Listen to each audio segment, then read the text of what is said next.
I'm pretty tough looking. Did you guys see I went earphones over the hoodie? We had this debate last week. I'm going headphones over the hoodie. You know, what's funny is today I had to go headphones under the beanie because it was snowing so bad. Excuse me? It was snowing so bad when I was walking, I was afraid that my headphones were going to get wet. So I had to protect these at all costs. You know what I mean? Are we rolling? Did it look ridiculous? Oh, I looked like an idiot. Yeah, I looked like an idiot. I'll send you a picture. I took a picture of it just for y'all. Yeah, you definitely should. Before we launch into the episode, Anthony, talk to us about the fall off. You listened to the fall off. You were not present for the episode. You said you would share your thoughts before our regularly scheduled program. Yeah, I appreciate the time and space for the fall off because it does deserve a lot of time and a lot of space. I'll just tell you, after listening, I had to take time out after listening to Disc 29 to kind of digest that and then dive into Disc 39. I had no idea that was a reference to his age, so I'm glad y'all brought that up on y'all's episode, which is it's a good listen. Go listen to it if you haven't yet. But here's the thing. You got Ready to Die. You got All Eyes on Me. And now you have The Fall Off. Like, this is an album, in my opinion, that I don't think it will ever get to that platform that those two are on because of the time that we're in. But like, if there's any necessary listening from a hip hop perspective, like this is the one to go into. I mean, y'all hit a lot of it on the head. Hell yeah. This is coming I from a guy just saw Blake's desk move a little bit. Getting slow over here.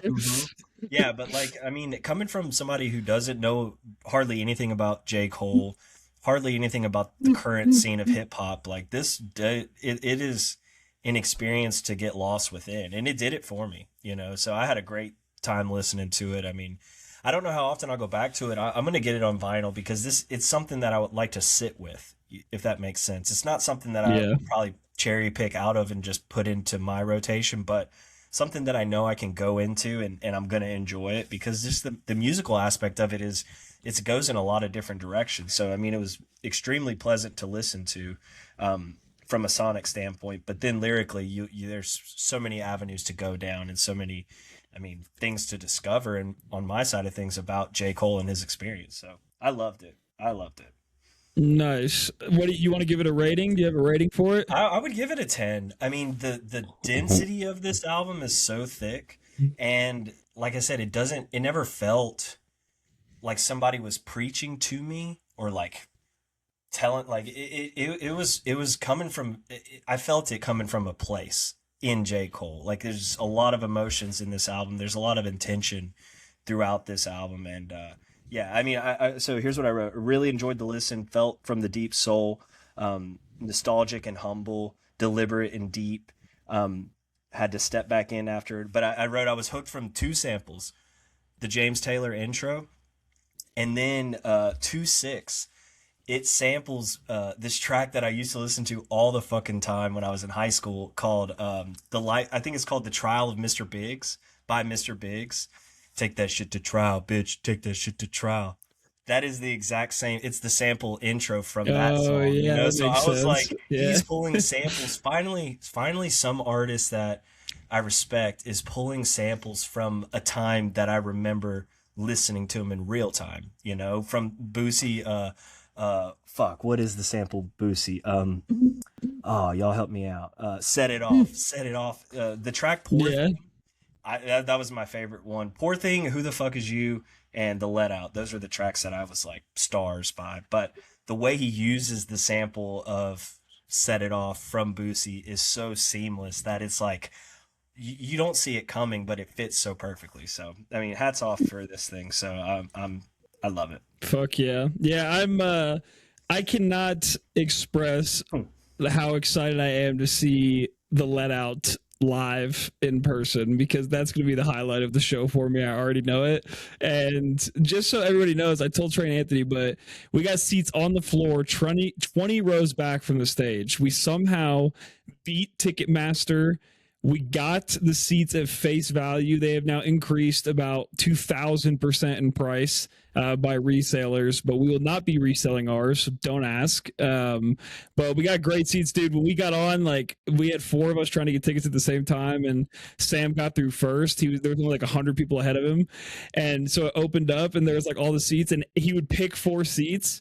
And he would click next, and it would be like gone. And then he'd go click 4 more seats, and they'd be gone. And he'd click 4 more. So then finally he got 4 together, like in the very, very front of the stadium. And he was like, fuck it. It went through, like, we're buying them. Because we were going to go a section back because they were cheaper. And then he got the forward section, and we were like, fuck it. Like, let's just spend the money, man. It's like, it's probably going to be his last tour, and it's going to be a big one. So we're very stoked, very excited for it. We have a name for people that aren't able to get tickets on drop. We tell them they're suffering from slow finger disease. So if you can't get tickets when they come out, that's internet disease too. Yeah, that's a you problem. Yeah. Like, there's strategies to get around it. So I don't have sympathy for those folks. You know, well, and also, everybody always like, gets in. That's really rule number 1. Everyone gets in. You gotta be on the page. Like, we were on the page probably an hour before it opened, and then it put us in a queue. So like, you have to be on that page in advance, which I don't think a lot of people know, because Amanda got on it like probably 5 minutes before. She was like 28,000 the line or something like that. So you got to be on the page waiting for the queue to open, and then they put you in line with everybody. But by the time, so Sam was like 100, he was like number 100. I was like 2,000. So I was like, oh, this is perfect. By the time I got through, after Sam had already bought, almost everything was gone. It was all top section shit was the only shit that was left. Like, this is fucking crazy, man. What venue is he playing at, real quick? What venue? Ball Arena, I'm He's sure. playing Ball Arena, yeah, where the Nuggets play. So I'm very stoked, very stoked. Well, ladies and gentlemen, welcome back to Totally Biased Music. It's Blake, Anthony, and Trey, and today we are reviewing Make Yourself by Incubus, which is an Anthony pick. So we're gonna hear Anthony kind of lead the show today, give us some insight on some Incubus, probably his favorite band, I would say, or arguably his favorite band. That's the band I associate the most with Anthony. And then we chose the Getaway. Trey, is that it? Yeah, the Getaway. The Getaway, 1972. It was Trey's movie pick. He landed on crime movie, so that's what we're reviewing movie wise. But yeah, Anthony, talk to us about Make Yourself by Incubus. All right, so we're going back before the 2000s into the late 90s, 99. So I mean, Incubus is a well-known band. They have a ton of they got a ton of radio play when radio was at the top of where you're going to find music. So there's a couple staples on this album that are just clear-cut classics that majority of people know every word to. But this album was something that I found later in my like musical journey and was able to kind of really digest this whole thing front to back a lot of times. And this is an album for me. You know, I've in the past I've talked about comfort albums, but like there's another vein of albums for me, which are release albums. They're like cathartic albums, very like build and release. And afterwards, it's like, I feel like I've just, I don't know, done something incredibly physical. It's just a huge, just relief and just bliss after listening to it. And Make Yourself does that for me, and hopefully will continue to do this for me forever. Tool is another band like that for me, where it's just very physical and very emotionally driven, but like you get lost in the sounds, you get lost in the lyrics, and this album has all of it. In my opinion, it is there, like it's a turning point for Incubus. You know, if you listen to the first 2 albums, one is called Fungus Among Us, and then I think the other one has a beautiful Amanita muscaria on the cover, Mushroom. And the other one is called Science. And if you listen to those albums, it's like a whole nother band. And this one really, it changed the game for them, I think, creatively and obviously from an exposure standpoint too. But like, this album for me still holds up. And I think I got like a favorite album that I could bring last week from the Wheel of Fading Time. So this one was high on the list, because I know y'all did Morning View before I was on the podcast, so I didn't get to talk about that. I got to hear everyone's opinions. Some of it was like, I'm sorry, Anthony, you may not like this, but like I needed to bring this. I needed to bring something out here, and this is the one I wish you would have done, because this, I know, I mean, we all have an idea of each other's taste, but collectively, I think this one is the one that will resonate with all of us. So really hope y'all had an experience with it. And I'm curious just y'all's history. I know y'all know Incubus, but what do you think? What do you think of Make Yourself? Trey? First off, is this your favorite Incubus album? I've been wondering that for all 2 weeks. Yes, it is. So, Okay. I mean, there's an album called If Not Now, When. It is a different take of Incubus. It's more melodic, more ethereal. It still has a lot of heavy points in it, but this is the one that sets it off for me. But it also brings everything that's to come, Morning View, If Not Now, When. I mean, Light Grenades and 8. I mean, I like all those albums, but yeah, this one is the one that top to bottom, I don't change anything, honestly. Got you. Trey's like, I'm gonna bump my rating up 2 points now that I know it's Anthony's favorite. Yeah, do what you want. No, this is the first time I've ever listened to this record in full. I've listened to Morning View front to back probably 1,000 times. And I've listened to 8 a few times too. Fun fact, Skrillex produced 8. But I figured you probably knew that. I love this. It's a lot more raw. There's a lot more like of kind of their like new metal influences, I feel, in a lot of these like faster tempo tracks, especially earlier on in the record. I think there's a pretty big there's some points here that like I think haven't aged that well. For example, and I'll get here when we get here, but like Drive, for whatever, maybe it's because I've heard it a billion times, but like that song kind of feels like something they might have done for a single for the record label. And I mean, that song took them to like crazy heights, so I understand that.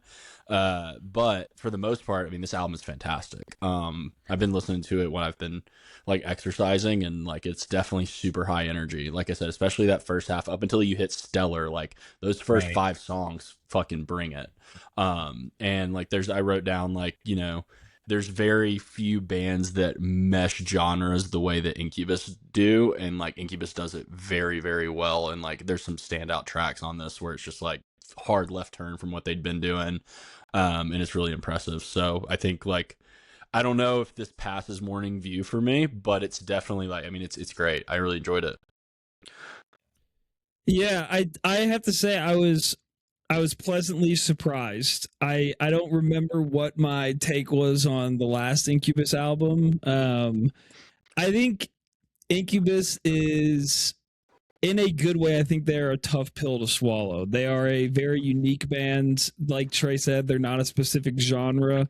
There's some weird mixing of genres in these songs that could work really well or could be really horrible, and Incubus makes it work, whereas I feel like other bands could do a really bad job of that and completely fuck it up and ruin it, and Incubus doesn't do that. So I really enjoyed a lot of it. There's 2 songs in particular, and I know we're going to go track by track, but there's 2 songs where I literally I didn't write anything because I didn't have any comments, and it wasn't like, oh, this is a bad song. It just wasn't a great song, and it was kind of like, it just left me kind of like, I don't know. I don't have an opinion on this. But as a whole, I mean, this is right up my alley, especially the very beginning of the album. It's heavier, it's enjoyable. And yeah, he's just got such an iconic voice, man. He really does have such an iconic voice. It's like a warm hug on a cold day. Velvet. It's instantly recognizable. Yeah. It's like nobody sounds like him, which I think is really cool, and it's tough to do.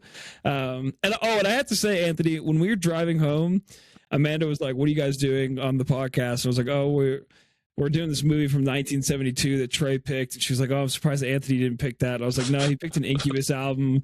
And she goes, how old is Anthony? I was like, "I don't know. He's like 2 or 3 years older than me. Like he's pretty close to my age." And she was like, "I thought he was like in his mid 40s." I was like, Jesus. "Why?" I said, "Why?" And she said, "Because he's always picking these old movies and albums and shit for you to watch and listen to." I said, "That's just his taste, It's he transcends his age, his age, which is okay, Sweet Jim, good taste. Thank you, Amanda. I appreciate that. But like this album is something that we all grew up with, whether we knew it or not. Because like Trey was saying, like Drive and Pardon Me are burned into your DNA regardless, and I feel the same way that you were saying, like about those types of songs where it's like it feels like old news, like it's like I know where it's going, and let me go next, right? But this album, on the kind of topic of Brandon's voice too, like that's another instrument in this album where it's right in sync. The way he's spitting his lines and the way he's pausing or the way he's building, it's so in sync with the music that it's like that guy. I mean, one of my it probably. I mean, from a stage presence of a band, like my favorite front man of a band. You know, I wish he wouldn't take his shirt off at every single show. That is my I'm one happy about that personally. my one gripe with Brandon Boyd is I know if he comes out with clothes on, it is a slow strip tease throughout the set, you know. But like Nice. Twisted Steel and Sex Appeal, baby. doesn't know how to work. But like, man, this album hits a lot of it too. You know, from a rage standpoint, from a loving standpoint, it's very emotionally driven. So glad we're gonna dive into it. Yeah, let's kick it off. Let's go track by track, new format, which I think Yeah. we agree is working. So let's fuck it. Let's let it ride. Start Might us be a off. little longer. People just strap in, turn it off. Like if you you said, want strap to. in. If you're not a Yeah. close friend or family, we don't really care. Right. Yeah. So Okay, yeah. so I mean, so we got our first track. It's Privilege. All right, now I do struggle with this format just from remembering what song sounds like when it starts. But this one's an easy one because I know it kicks off with a bang. You know, this album is something I used to listen to in the mornings when I would drive the garbage truck. So like, just imagine me 3 a.m. Nice. getting up to go empty a truck out and then start my day. This is the album that starts it off for me, and it's the jolt of adrenaline that you need. So I mean, it's a banger of a song, and it starts this kind of thought-provoking lyrics that are laced throughout this album. You know, I mean, just recognizing, you know, what is the concept of privilege, you know, and how it's being expressed. You know, I mean, you were born free, that's your privilege. What are you going to do with it, or how do you even see it? I mean, it's a beautiful fucking song, and excellent way to start off this because you know exactly what you're getting in for. Yeah, I wrote a good example of a song setting the tone for the album. I think this is the perfect intro track for this album. It definitely lets you know what you're about to get into. There's a blend of everything that's on the rest of the album. There's scratching. I wrote the scratching and the piano towards the end. It's really more like the midpoint around like 220. But you can tell like from this song, like you're gonna get a mix of grunge music, of scratching, of pianos, of nice bass lines. So I think it really combines those elements really well. And again, I wrote his voice is truly iconic and instantly recognizable because it was the first thing that popped out to me. And I had it as one of my top 3 songs. I think it's a great intro. What about you, Trey? Does Blake sound weird to you, Anthony, or is that just me? He sounds fine. Okay, my internet's just being a little weird.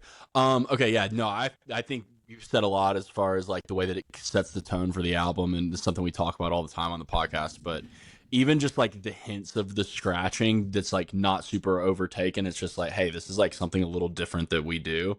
And then like the drums in this are fantastic. There's like a little like right before the chorus, there's this little like drum breakdown that he like plays, like I think it's like a tom or something, maybe it's like yeah, whatever, I'm not an expert on that, but he just does this like little like, it was almost like a stutter, like kind of mimicking the guitar, and then the guitar launches back into the chorus, and it's fucking sick. So yeah, this was a not top for me, but honorable mention. Nice. Okay. Yeah. Now, there's a lot of I've mentioned, you know, when it comes to like rappers rapping to samples, like the kind of call and response that they are playing back and forth. This album has it in every shape and form. You know, whether it's DJ Kilmore is the turntablist, and this was like the first time he was really like featured in an album, and I think they showcase him beautifully throughout this album. And you're right. I mean, this first track is the way to start it. So number 2 is really these first 4 tracks for me is like, I'm lost. But Nowhere Fast, I fucking love this song. I love the way the intro kind of is really spacey, that wow. Very like, how do I say it? Like, you know, that's Incubus when you hear that sound. Right. Yeah. And, this song's a fucking ride, and I love it. I love it through and through, but really the end where it really gets really quiet and Brandon's like, you know, talking almost, you know, if I ever get to where I'm going, and then boom, it hits, you know, if the wind blew. Like, I fucking love that climax in this song. So Nowhere Fast is easily on my top tracks, but one of my favorites on here. Very nice. I wrote great song instrumentally, but he comes across a little whiny in this song. I don't knew know. you were gonna think that.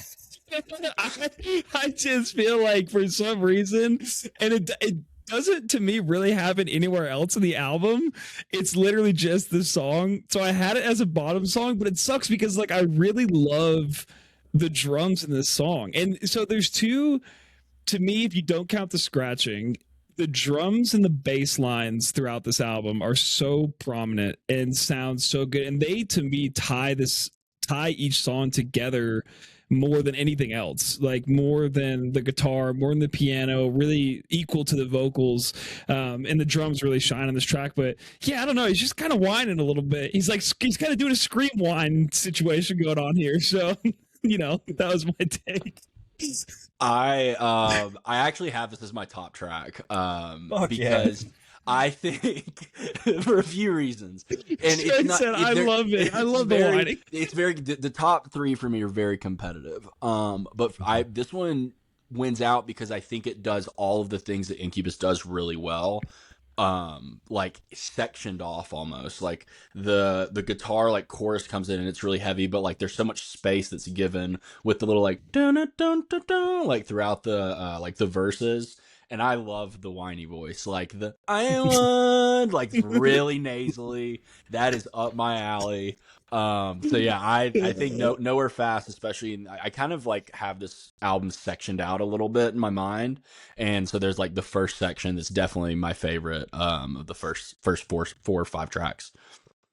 So yeah, Nowhere Fast. This top reminds track. me, Trey. It reminds me of that tweet that's like, white guy with a guitar. I'm sad. I'm so sad. Me. This is a good song. I like this song. That's me. Yeah, every time. Every time. The whinier the better, baby. Something that y'all may find interesting, I found out through the trusted source of Wikipedia, was that prior to this album, they were touring Science, the album before this, and apparently Brandon Boyd's partner was cheating on him. And coming back off tour, finding that out, breaking up, and then going into writing. So there's a lot of that angst, whatever, heartbreak energy in this too. But then there's also a lot of fuck you energy too, which I really enjoy. Yeah. So on the topic of the rhythm section Blake was talking about, I totally agree. They are driving this train, and Brandon and Mike and all these guys are are dancing around these rhythms, In Consequence, the third track, I think is an excellent example because the drums in this track are just going, right? And the way Brandon comes into this song, blink and you miss a beat, keep one of your eyes open at all. Like that flow right there is like I get stuck in that. And that kind of just rhythm for me is intoxicating, and it's all in this album. But Consequence, easily another top track for me. I fucking love it. So what do y'all think? Yeah, I agree. I really, really love the rhythm of the song. And also, I don't know, I looked at the plays. The plays aren't like high like they are for Drive and Stellar and Pardon Me, but for some reason I feel like I know this song. So I don't know if it was one of their more popular songs, or maybe I heard it through like a soundtrack somewhere or something. That's what I was gonna say. I bet it's on a skate soundtrack or a video game it has soundtrack. To be some type of video game soundtrack. But yeah, I really love this song. Really, like you said, I love his flow in this song. I love the rhythm of it. Very good song. Not in my top, but still very good song. Also not in my top, but this is where they kind of start like whispering and knocking on like the hip hop door, right? Like they let the scratching fly through a little bit more. He's not like rapping, but he's kind of like singing much more rhythmically. So this feels like a little bit more of like a hip hop influence track, which is really cool to see them kind of bring that into their little fold. And he's letting it rip on the chorus too. He's letting it fucking rip on the chorus. It sounds so good. What is it called when like a spoken word, but like maybe to a jazz beat? Isn't there a term for that? Like, come on, that's not scat. No, scatting is when you're like, yeah, right. Not quite. Which there. I feel like he can pull off. I feel like he can pull that off. I think he does do that live too. But yeah, it does have kind of like a spoken word, just to rhythm kind of feel. But hell yeah, I'm glad y'all like that one. All right, number 4, another top track of mine. If you haven't got the hint yet, I don't have any bottom tracks. But the Are warmth. you gonna give us your actual top 3 though? Yeah, I just have Okay. given them to you. Nowhere those- for consequence. The warmth. I mean, Okay, I just didn't know if you kept saying like another top track, like in your, No. Everyone. Those three Everyone's like, top legitimately- 13. yeah, those 3. I mean, those 4, those 13. But really, those 3 are my like go-to tracks if I had to pick. But the warmth is the one that really like struck me from the first time I drank it. You know, like it wasn't something that I listened to one off. It was one that I got to in the 4th track of this album, and I mean, it's fucking beautiful. It's epic. It's extremely deep, and like it is therapeutic for me. You know, the sounds, the whale sounds, the sample at the beginning and throughout the album are just enthralling. But the message of this song, I think, is so powerful and beautiful, which is just experience the warmth before you go. You know, like don't let this life pass us by. Like you're in it now, absorb it for what it is, the goods and the bads, but experience it. You know, don't run from it. I absolutely love this song. Yeah, and also the "Don't let the world bring you down." Not everybody here is that fucked up and cold. Like, yeah. I wrote like it's heavy lyrics, but I love. It's like almost trippy in a way. The beginning of this song, the kind of echo it has to it. I really, really liked it. I thought it was the first really emotional song on the record. But big fan for sure. So big props to that song. Yeah, I actually had the beginning lyrics of this circle. It's like, but there's a cold wind coming from the top of the highest high rise today. It's not a breeze because it blows hard, which I think is like, I don't know. It's just kind of a beautiful way to talk about how things are going to blow your way that are shitty, and like don't let that thing like distract you from it being a breeze, from something being warm and like better. Also, is that you call these whale sounds, the guitar? Yeah. No. At the very beginning of the song, it's an actual whale. Like it's a sample. Yeah, like a cry or like a song. Mm-hmm. Oh yeah, that's cool. Yeah. Nice. How was that?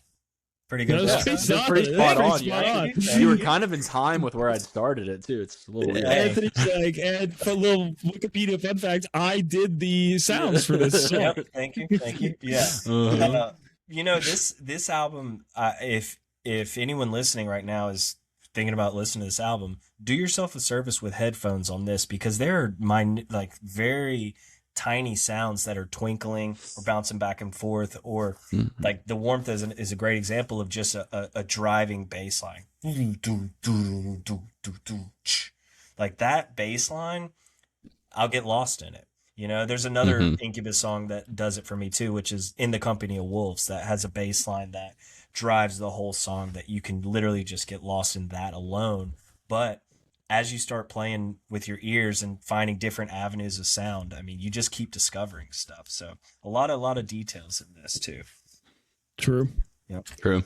All right. So number 5 is When It Comes. You know, this song for me, it has a very circular pattern to it. You know, it kind of feels like it comes down, like you hear a little rhythm, and then it kind of backs off, and then it comes around again. It's coming around. I could sing all these songs, but I'm not going to do it.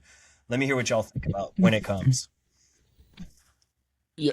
Sorry, I thought we'd established the Anthony Blake Trey order. Yeah, I did too. I don't know. You took a breath, so I paused. Yeah, I think this is like an anti-conformity song. This is an anti-conformity song. It is new age grunge, a little bit of an electronic feel to it, but this is like a grungy song to me. So I was on board. Still not one of my tops. My tops are later in the album, but still, if I were to give an honorable mention, I'm going to throw it on there as honorable mention. Good song. Very anti-establishment. You know, you can't go wrong with we're anti-establishment guys, you know. That's kind of our whole shtick. So yeah, it's true to this day also. It never true. Very true. It's funny because like where the warmth is kind of like, hey, like humanity's okay, man. Like, love your fellow man, and like, don't let the cold drive you out. Like, accept the warmth. And then this, when it comes, is coming. It's like, yeah, but I also get really fucking pissed off sometimes. And like, when it Yeah. comes, like, it's like a bull. Like, and it feels like a matador is taunting me. I think it's a really cool duality, and maybe plays to the bigger themes of like make yourself as like part of all, or as a whole of all these different parts of like human emotion, which is kind of what like my overall or like overarching take is for the album. But I did send this lyric to Anthony. I cheated, and I talked about the album before because he sent me something about Tipper, and I was like, mid record, I was really just enjoying it, and I was like, sorry, can't listen to that right now. Too busy freaking out to make yourself. And I sent him and it feels like a matador taunting me with his red cloth, and I am the bull. Yes, I feel emphatic about not being static and not eating the bullshit that's being fed to me no more. Which, especially those last two lines, are just like they're Because fucking I'm great. full, you know? Yeah, exactly. Because now I'm full. Yeah. So good, so good. You know, something I wrote on this was like, obviously there's a lot of energy, it's emotionally cathartic, but like I wrote that it's vocally rhythmic, and the visuals that you get from the lyrics too, like whether it be a metaphor or be factual, you know, like it has something for everyone. And Yeah. you know, moving on to Stellar, it starts off with a beautiful image, you know, like this is the new love track, you know, like meet me in outer space, right? I mean, obviously all the emotions that they feel, it's a heavily played track, but still like it hasn't lost its wonder about it, you know. So what did y'all think? I felt like Stellar was, honestly, man, I hate to say it, but this was my least favorite song on the album. Like, I was just kind of bored with it, to be honest. It takes like 2-ish minutes getting in before it really picks up, and like, I don't know. I was just kind of like, the first 5 tracks are so like in your face and intense and grungy and a weird mix of genres and all this stuff. And I was like looking forward to that. And then Stellar kind of threw me off my balance. And so, yeah, I don't know. This one, and not to spoil the next track, but with Make Yourself, that was one of the songs where I just didn't write anything. And it wasn't that like I didn't like Make Yourself, it was just like, I don't know, I felt like I had such strong opinions on 1 through 5, and then Stellar and Make Yourself, I was like, we're kind of slowing down a little bit here. I'm kind of losing my interest, but then it picks right back up afterwards. So yeah, that's a little bit of spoiler. Sorry for my next one. Trey, what about you? You know, I just wanted to, like, why do you hate love songs so much, man? This song is a nice little pillow. This is a nice little pillow to lay your head down on after like. I don't want that right now. I don't want that in this Incubus album, nice. man. It kind of sets you down. They kind of still keep like the really cool like drum and bass lines going. I think the lyrics are kind of beautiful. And I think that Brandon Boyd's voice like shines on this. So it's not a top track. It's not an honorable mention, but it's definitely not a bottom track either. I think you marry him. I would. Anthony complaining about him taking his shirt off is wild to me. That'd be my favorite part of the damn show. But I do think that like Stellar, Drive, I Miss You, and Pardon Me are kind of all like a little sweet. They're not next to each other in the album, but they're all kind of a little bit of a different thing for the rest of the record. So yeah, but in Stellar's kind of your first taste of that. Yeah, and I would agree too. You know, it's like the first 5 of these tracks are really, they're very involved, you know, and then it kind of does take a backseat to itself and just kind of lets things just kind of easily like just float on out, you know. And I think it's necessary. Like they do Slow and Beautiful really well, just like they do Heavy and just Erratic really well too. You know, so I think that's what makes this album really complete, is that balance between, and the arcs within the tracks too, because a lot of these tracks have really soft parts and then they have really fucking exclamatory parts, you know. I mean, moving into Make Yourself, it's a great example because I mean, it's a title track, so you know, okay, there's going to be something in here, but like this beginning part of the song, almost the fidelity sounds different. You know, it's very like fuzzy sounds while he's kind of singing very softly just to a guitar. And then if you jump, you know, a minute and a half into this track, and he's breaking glasses and smashing, like it's just very wild. And you know, I wrote next to this is the rage track of this album for me. Like this is kind of, it's right in the middle pretty much, you know, but like after Stellar, it brings you right back into this high energy, and then it goes right back down into Drive. But Trey, what did you think about Make Yourself?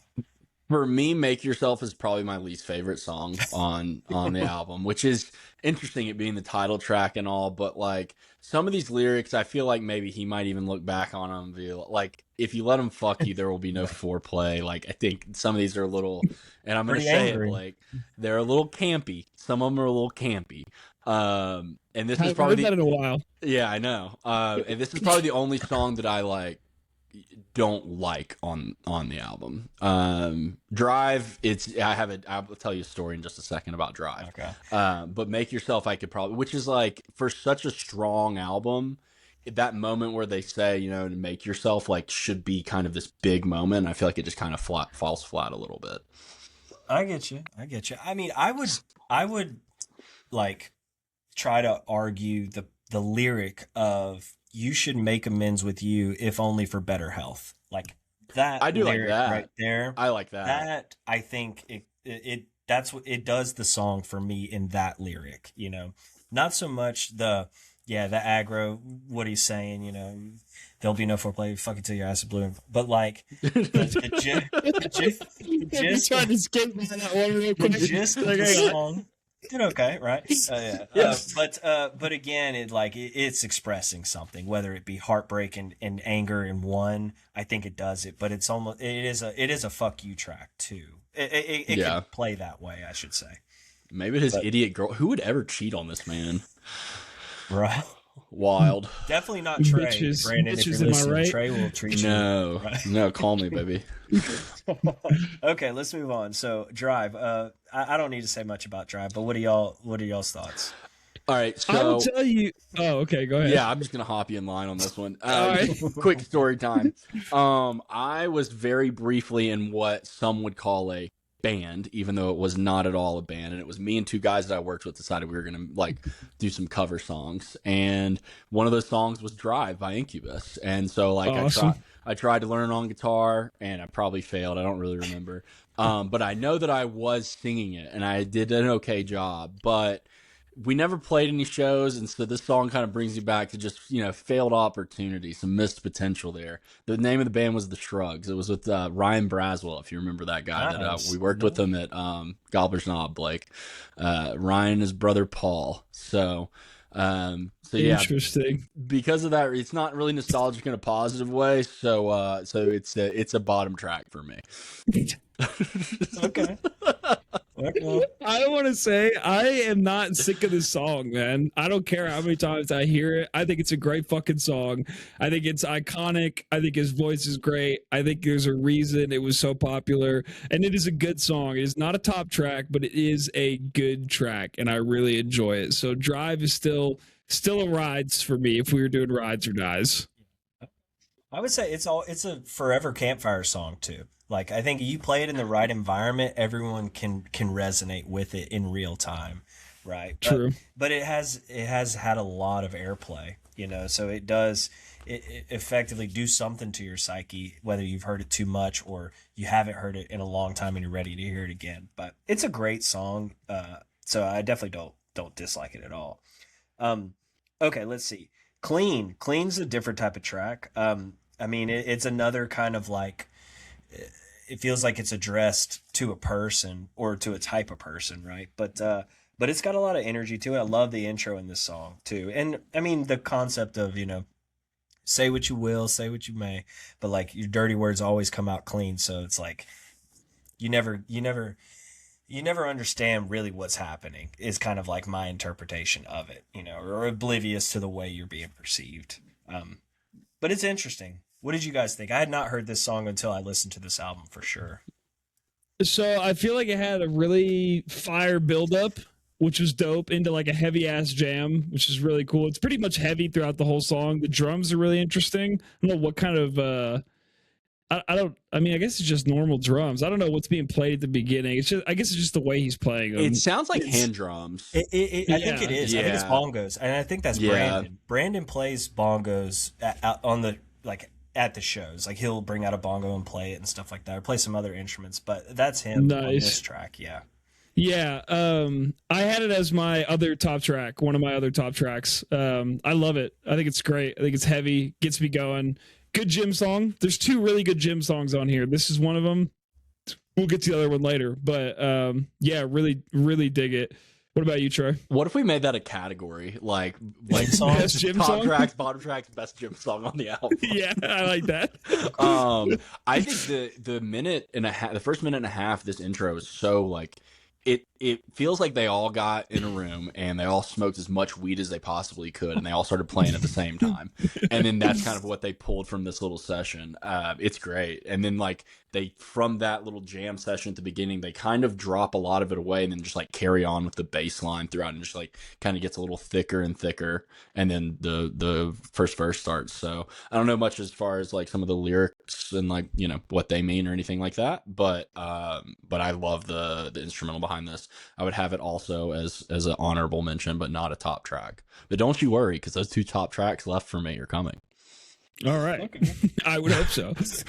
All right, so let's see. So we get the next track, Battlestar Scratch Lactica, is the only instrumental on this album. So I really enjoy it for what it is. I'm so glad that they gave space for a track like this, you know, because it is very technical from a scratching standpoint, a lot of samples. And there's a fun fact, I don't know if y'all knew this, but I did not know this till today, really, was that Cut Chemist is featured on this track. Oh. He and this other DJ Newmark. I don't know who that is, but I assume he's pretty well known, as in his name is DJ Newmark. But yeah, so the story goes that Brandon wasn't in the studio that day, so they just had time to kill. And DJ Kilmore was in the hallway just mixing and sampling, and they asked the guys as they were walking by, y'all want to come in and just test this out? So yeah, so they're featured on here. I don't know who's scratching when, but it's fucking fire, and I'm so glad this track exists. Yeah, it's sick as fuck. It feels like a hip hop song, like a hip hop beat, hip hop instrumental. It's very cool. It was a very interesting timed break in the album to the typical, like, what the rest of the album is, although there is scratching throughout the whole thing. Like, I thought a scratch centric record was really interesting, but I thought it was super fucking cool. I thought it was one of those out of left field songs that just really worked. So very, very high praises for it, for sure.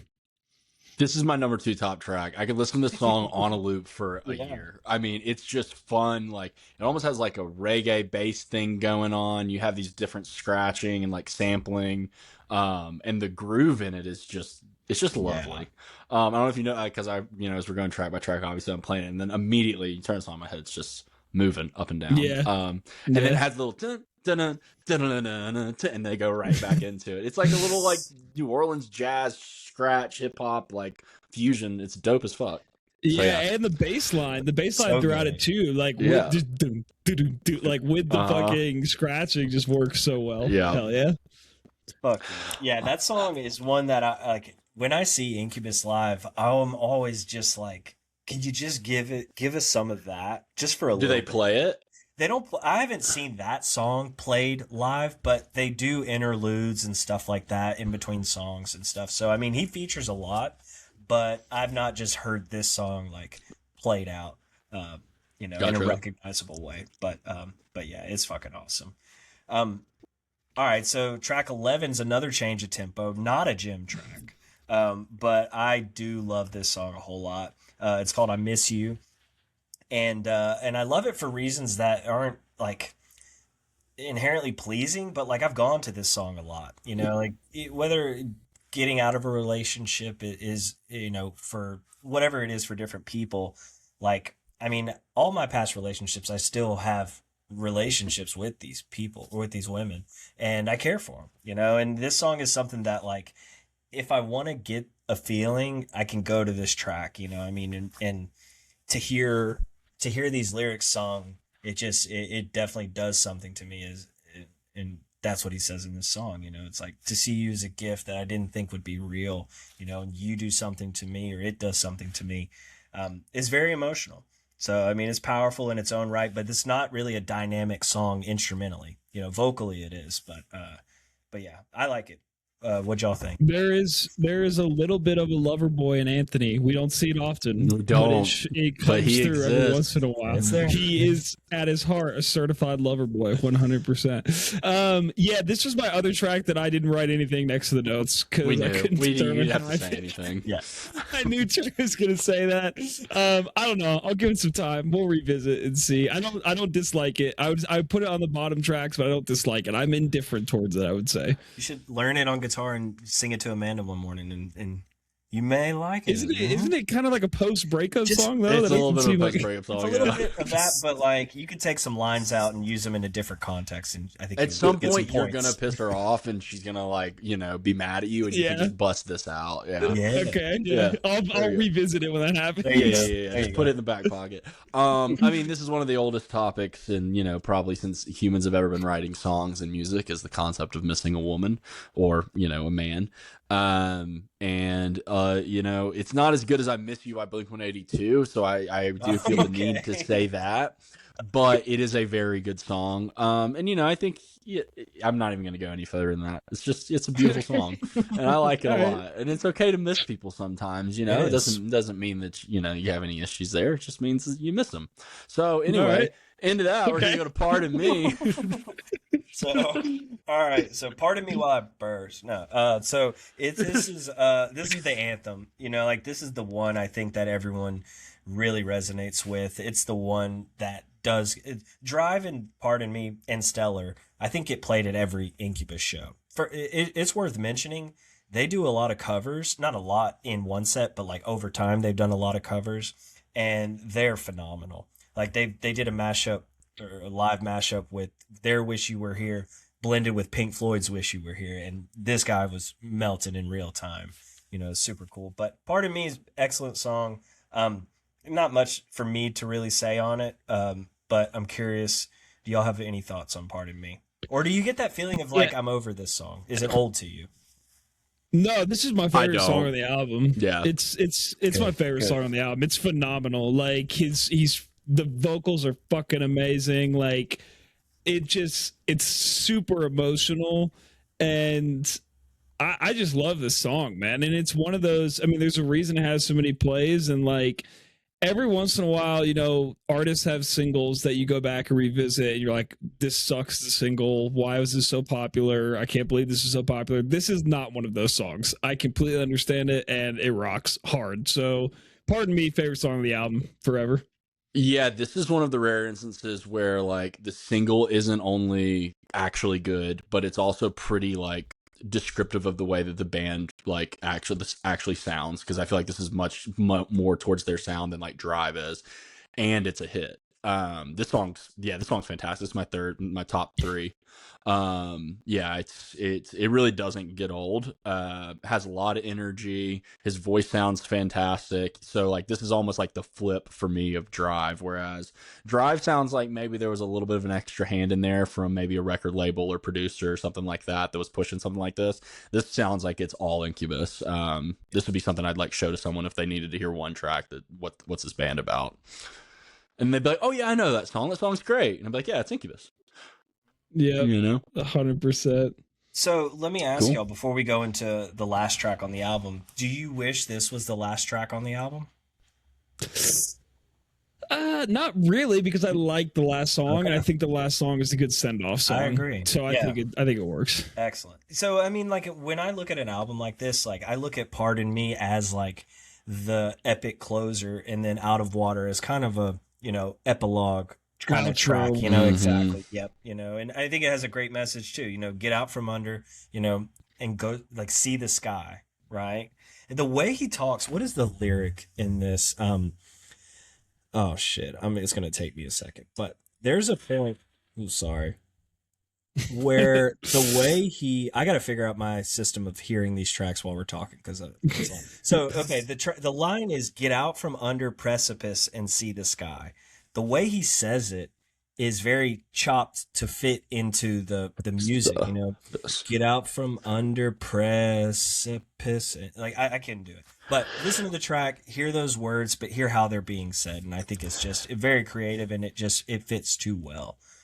So epic ending to this album, I think. Yeah, he goes like precipice. hiss and is like is with the Hiss last and see the syllable. sky. Yeah.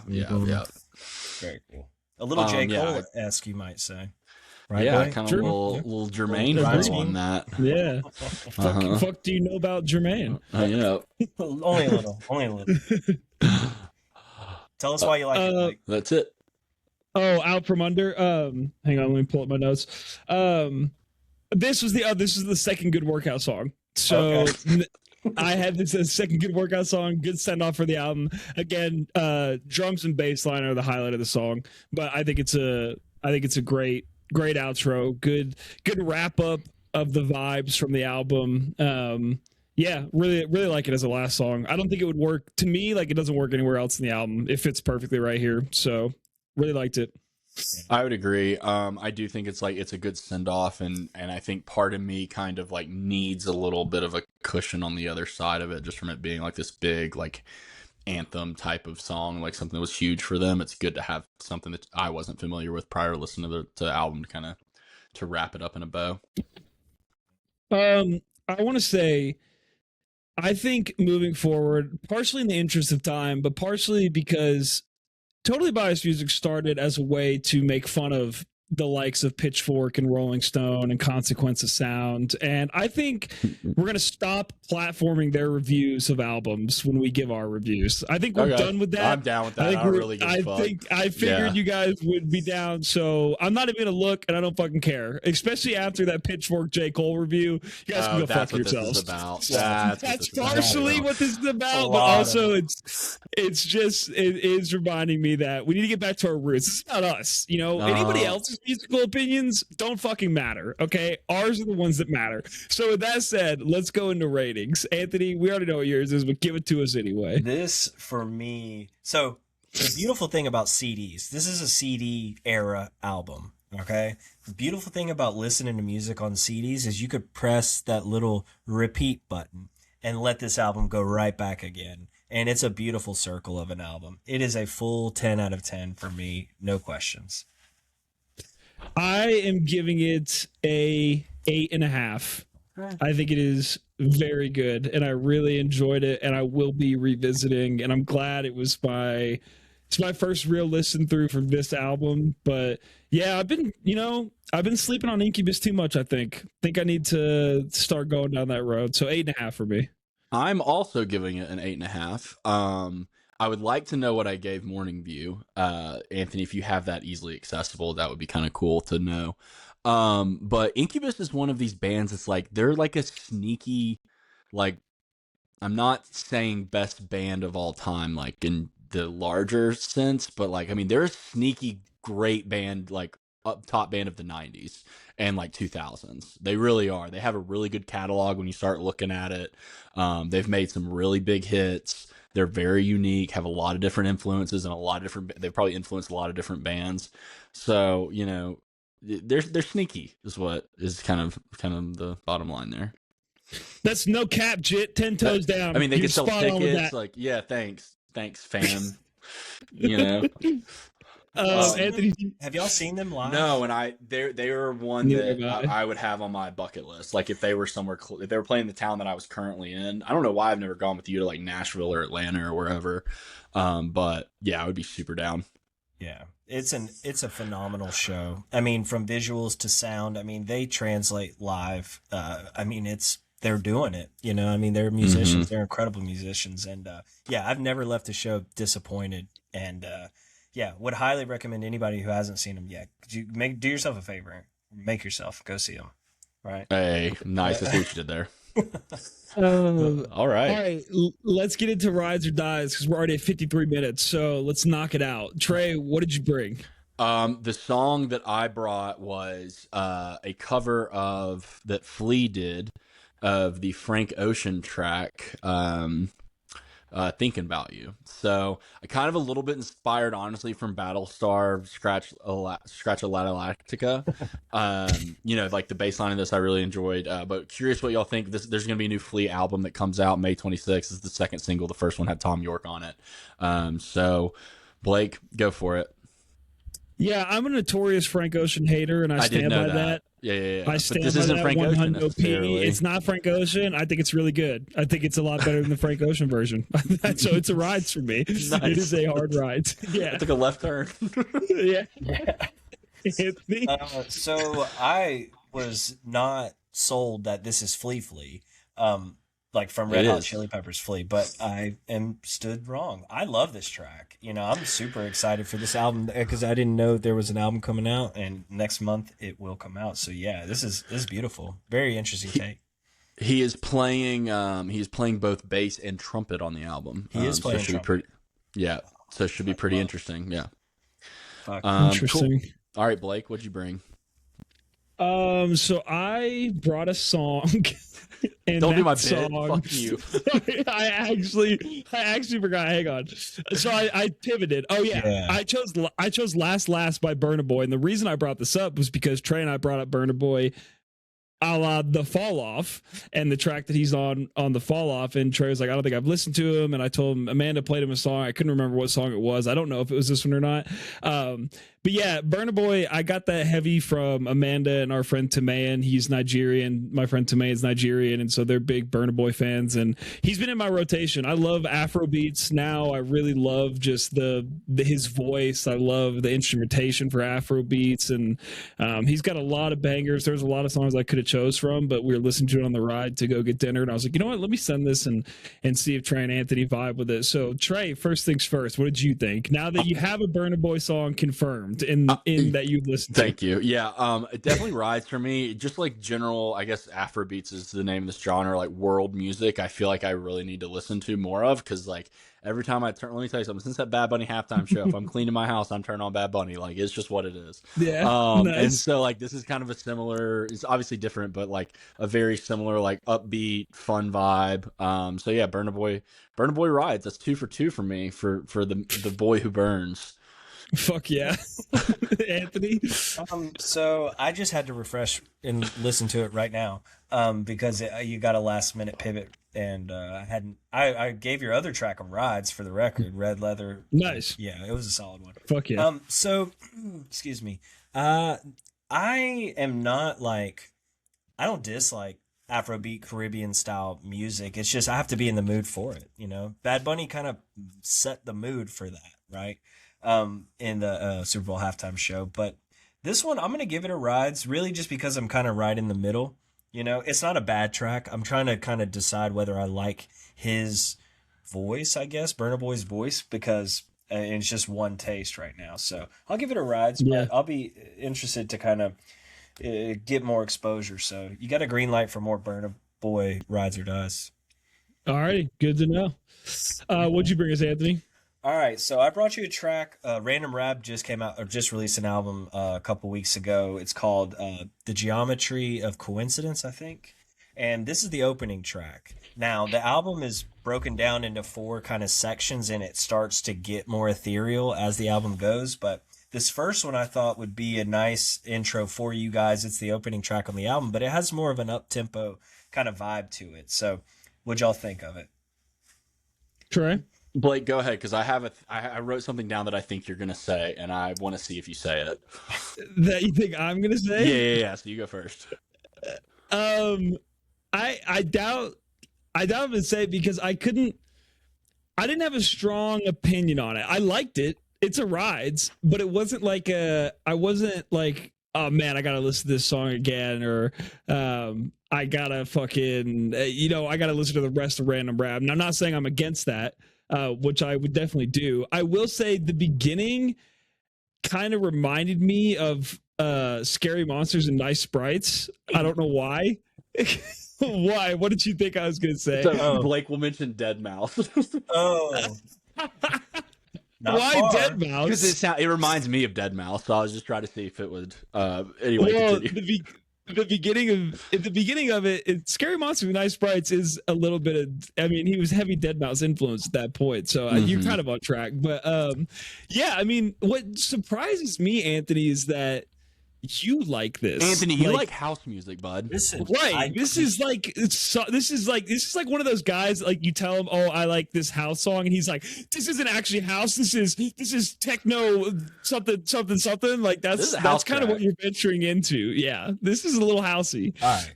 So I mentioned at the beginning, like the whole album is a progression. Okay, it starts there. That's just a piece of this puzzle. All right, it's not a house album. All right. Now, I've been on the record about my taste with house music, meaning I can get it in spurts if it goes somewhere. If it's just straight plain like non-creative house, I can't get down with that. But this has progression to it. So, Trey, did you give it a ride? I didn't. I haven't said yes, but yeah, okay. I definitely do give it a ride. I think this is a really good house song.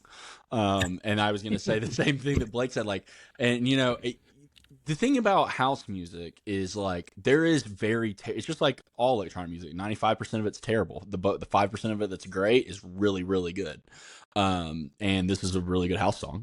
So I'm about to get you on some progressive house. We're gonna go down some journeys. I mean, but here's the thing: like, Random Rab is an artist that I can trust in a sense. Like, if I'm seeing him live and he goes in this direction, I know it's not 30 minutes of this. It's there intentionally to kind of create more energy, so then he can bring it right back down or whatever. So, okay, you can try. You can try, Trey. I'm gonna try.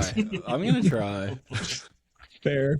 All right, we have one. This is most likely our last ass or gas. So, Trey, you brought it ass or gas. 15 years ago today, Blake and I, you want to feel old. Blake and I performed at essentially at what was a talent show. It's called Right Night.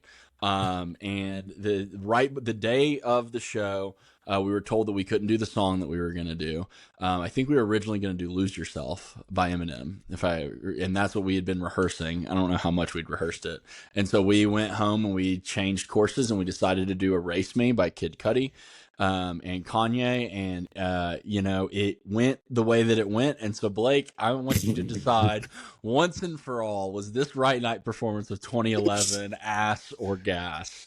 So I want to tell people what happened was Trey was supposed to do Kid Cudi's part, and I was supposed to do Kanye's verse, and Jacoby was on drums. Oh yeah, and Jacoby was on drums, and Trey got on the mic, and he kind of blanked. All right, he kind of pooped his pants a little bit, and he completely forgot all of his lyrics. I think he got one line into the song. He paused. I was still playing guitar. And so Trey kind of blanked. I gave him probably 5 seconds and realized this guy doesn't know the words. And so then I just started rapping Kanye's verse. And I nailed the Kanye verse. Jacoby was killing the drums, so I feel like it saved it, and you were kind of vibing. I think you handled it well. I think I freestyled a little bit. I think I made some words up. Yeah, you might have made some words up. And so I think for being in front of basically our entire high school, you handled it well. So I'm going to say Right Night 2000 something. I can't remember the word. I think it's gas. Hell yeah. Hell yeah. Well done. That is my final verdict. And I also could not remember what year it was. So it was 2011. Yeah. So 2011. Look at this picture. Look at this picture of me and Trey. Zoom in a little bit so the folks at home can see you doing your old Brandon Boyd impersonation. You look like you look like you love a girl a lot in that picture. Look how long my hair is. It's so curly. Look at Trey. He looks like a baby. Like, that's the Blake I fell in love with right there. Yeah, there it is. And look at baby Trey, man. God, what a time to be alive. No Good facial time. hair. That's the most jarring part, I think, of this. So, I'll final verdict. Because you send us that picture, and if you would have asked me, I wish you would have asked me what song you were, what I thought you were singing there, because I would, in no world am I guessing that you did Erase Me in that picture right there. But how fucking epic is that? It would have worked. So, my voice would have worked for the Kid Cudi thing. I just forgot. Listen, we had a very short runway to get that going. So I'm glad we did the best we could. Gas. Yeah, we did the best we could. All right. Where is my? Okay, here it is. Two real quick. Okay. So Wheel of Fate and Time. Let's see. Let's do album first. Okay, Trey picked the categories. I am doing the album. And give me a second while I get this shit up. Y'all want to talk the Getaway? Oh shit! Yes. Fuck. Okay. Yeah. I forgot. Sorry, Trey. The Getaway. So we have so many segments. This is why we gotta cut shit. Well, this is why we cut gas. We're only in an hour though. We got time. Yeah. So I chose this because I read The Getaway, the novel by Jim Thompson, because it was on Anthony Jeselnik's book club. It was the first book of his book club of 2026, which me and Blake both said we were going to do. Only one of us has started it so far, and that's okay. I will come around. And so the book is fantastic, and it's a lot different than the movie. So I wanted to watch the original movie, which was made in the 70s. I kind of like watching old movies every now and again. I did not necessarily love the direction that this went. I thought it was a little slow paced, and I also thought that there was some parts that, like, I don't know, didn't necessarily age well. Not to be that guy, but him like beating up on the woman and not being a big deal was like pretty fucked up. Like, I don't know, like the fake blood was particularly bad. Like, the silent scenes were really weird and jarring at times. Like, it wasn't like it was a good old movie. And also, like, the direction that they took as far as like just completely cutting things out of the story from, I mean, obviously always books are typically better than the movies, but like, that whole scene where he shoots Rudy in the book, he like shoots him in the car right after the heist. And like, it's a lot more dramatic and it's a lot cooler. I don't know. So I wasn't a huge fan of this movie. I'm not necessarily sorry that I brought it, because I think it's good for us to kind of go back in time and see where we've been movie wise. But what did y'all think? I think if this movie was made in 1999 or after, it would be great. And first off, I love a heist movie. We've done several heist movies, and that's essentially what this is. It's a heist movie, and it's about a getaway. And so I thought it was a cool premise, but holy fuck, man. Like, I could not stop laughing at this fucking movie. Like, the special effects, the fake blood being literally red paint color, like, did not look even remotely like blood. Sometimes it was like orange cloth. I don't know if you noticed that. Like, the early murders were so they ran out of orange cloth during the budget, and they're like, fuck it, we got some paint lying around, throw that on. We got some, and then like, even like, I know I shouldn't be laughing at it, but even the scene where he's beating her ass on the side of the road, like, it just first off, it comes out of nowhere, and she's like, it's just like, it's too fucking funny to take seriously.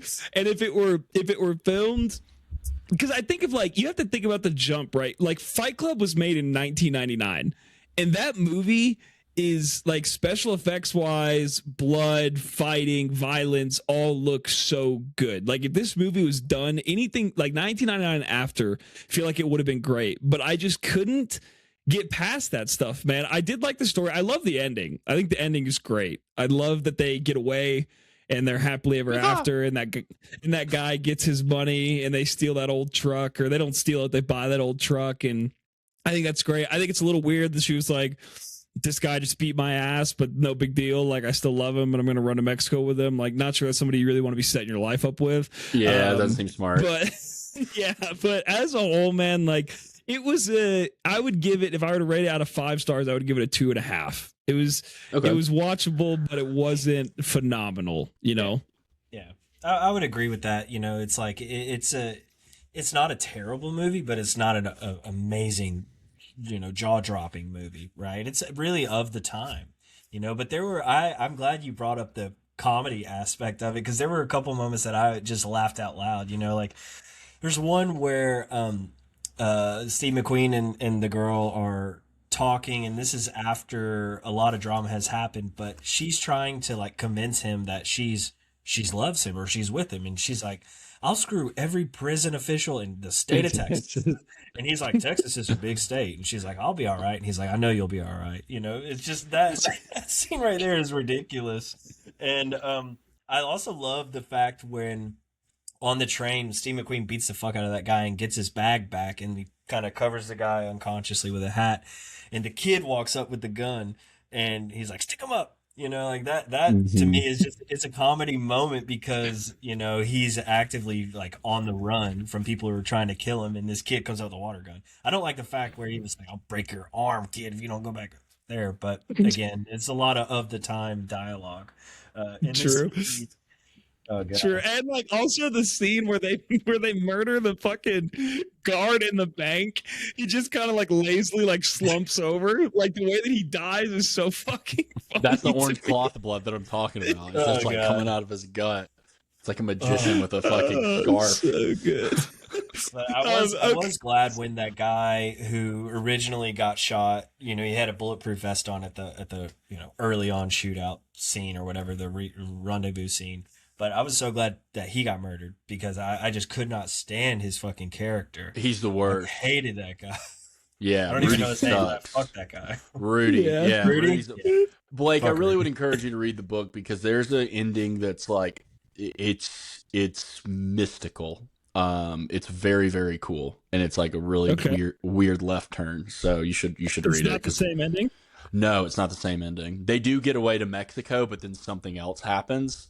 And like interesting, and it's like it kind of makes the entire book. It's really, really cool. So I would love to hear your take on it, Anthony. You should read it too. It's only 200 pages. It's super light. Next time I'm going, now there is another version of this film that was remade in '94. Have you seen that, Troy? I have not. That's the Alec Baldwin version, I think.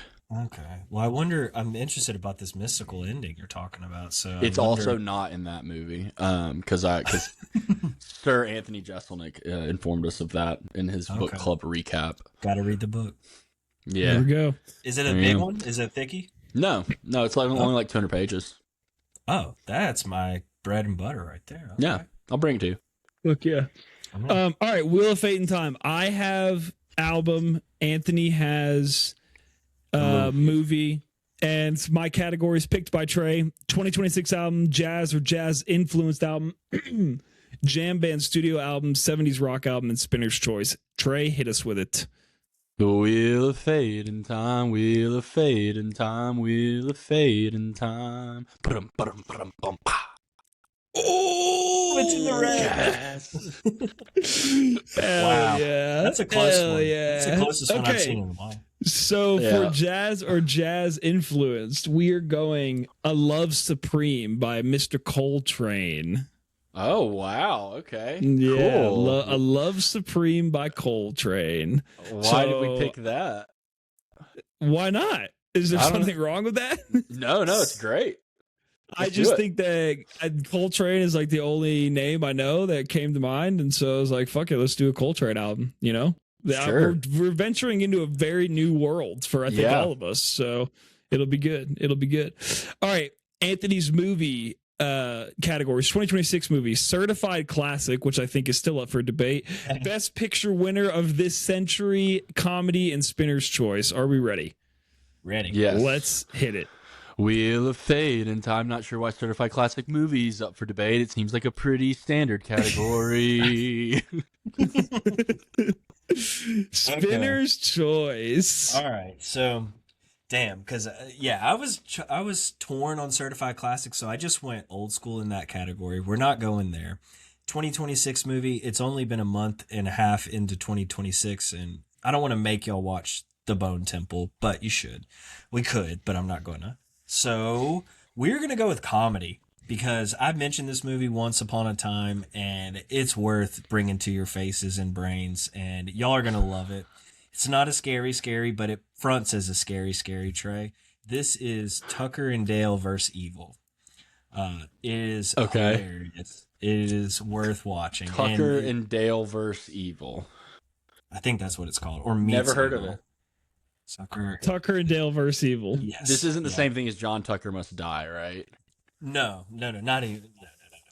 This is a horror comedy, but it's not really horror, but it plays and leans into it. And y'all, I think it'll be a good conversation. So fuck yeah. Two scruffy pals like this mean your backwoods vacation take a bloody turn when ignorant college students mistake them for a pair of murderous hillbillies. Anthony, we can talk about this off air, but did you ever see the Death of Dick Long?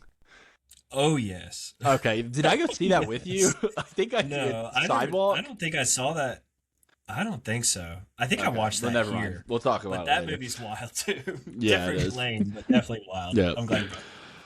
Okay. Word with Coltrane and Tucker and Dale versus Evil, two very I feel like opposite ends of the cultural spectrum. Yep. So it's going to be very, very interesting. Well, it was a blast, boys, as always. Everybody else, thanks for joining us. We will see you when we see you, and if you haven't, go listen to the Fall Off.